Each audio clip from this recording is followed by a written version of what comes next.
Ce que j'entends d'abord, c'est la vertu d'une méthode de co-construction et le fait d'associer toutes les bonnes énergies à la production de rêves et d'idées pour la ville.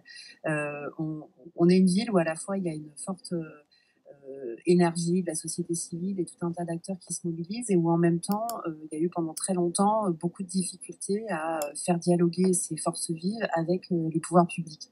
Au printemps marseillais, on s'est construit comme un mouvement horizontal et on entend garder cette dimension dans la façon dont on va exercer le pouvoir. Donc moi, je me félicite déjà du fait d'avoir mis autour de la table tout un tas d'acteurs et de parties prenantes qui parfois sont un peu chacun dans leur couloir et mettent pas en commun suffisamment leurs idées et leurs visions. Donc cette méthode, moi j'ai envie de m'en inspirer pour la suite en travaillant de façon assez horizontale avec les architectes, les urbanistes, tous les acteurs qui fabriquent la ville et qui peuvent la rêver. Deuxième chose, sur le projet, ce que je retiens de ce que je viens d'entendre, c'est d'abord la spécificité de notre ville.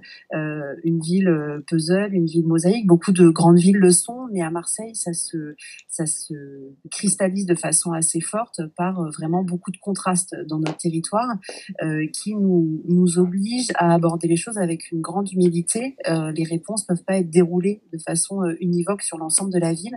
Et je crois qu'il faut articuler plusieurs échelles.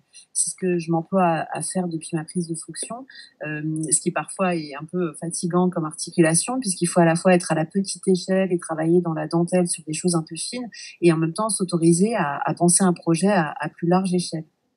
Sur ces échelles différentes, moi l'approche que j'ai, c'est l'approche des petits pas de fourmi, c'est-à-dire de se dire on va pas tout réformer d'un coup. Marseille souffre de 25 ans où l'urbanisme a été en gros la variable d'ajustement pour des réseaux clientélaires et de la promotion immobilière tournée vers une rentabilité immédiate, ce qui a produit la ville qu'on a avec une faible attention portée aux quartiers populaires et à leur réhabilitation. Nous, face à ça, on va remettre trois choses. D'abord, du bon sens. Moi, c'est mon mot-clé, c'est-à-dire le bon sens, c'est prendre en compte les vrais problèmes des vrais gens et se poser des bonnes questions de façon assez simple, sans verser forcément dans des prescriptions techniques qui peuvent être très complexes, remettre juste les questions à l'endroit. La deuxième chose, c'est la clarté. La clarté, c'est dire ce qu'on fait, dire ce qu'on va faire, poser les questions aux gens pour construire avec eux, sur une forme de transparence. Il ne peut plus y avoir de projets cachés ni d'agenda secret dans les projets qu'on déroule qui viennent perturber la totalité de la ville et de ses acteurs. Puis la troisième chose, c'est la légalité, c'est-à-dire c'est la loi, se conformer à la loi, ce qui est déjà en soi une assez forte innovation sur le territoire. Avec ces trois choses, il ne faut pas s'interdire de rêver. Rêver la ville et surtout rêver comment on peut refaire la ville sur la ville. Moi, c'est quelque chose que je trouve très important. Une ville, elle doit se construire en densité sur son centre.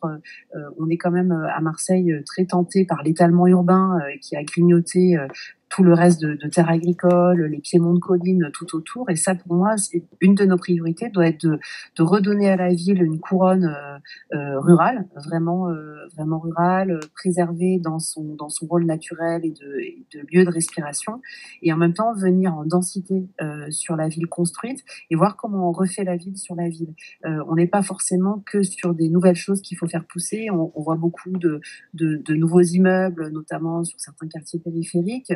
Or, je pense que la ville, elle doit aussi se tricoter là où elle existe déjà, sans s'interdire d'être créatif. La dernière chose que je voudrais dire, et c'est en ce sens que je trouve l'approche par le rêve assez intéressante, c'est que pour moi, l'urbanisme, c'est un outil. Et c'est ce que je dis à tous mes camarades, mes collègues adjoints. L'urbanisme, c'est un outil au service d'un projet de ville. Un projet de ville social, plus juste, bienveillant, accueillant, je dirais, pour les habitants. Et donc, c'est une façon de se mettre au service d'un projet sociétal.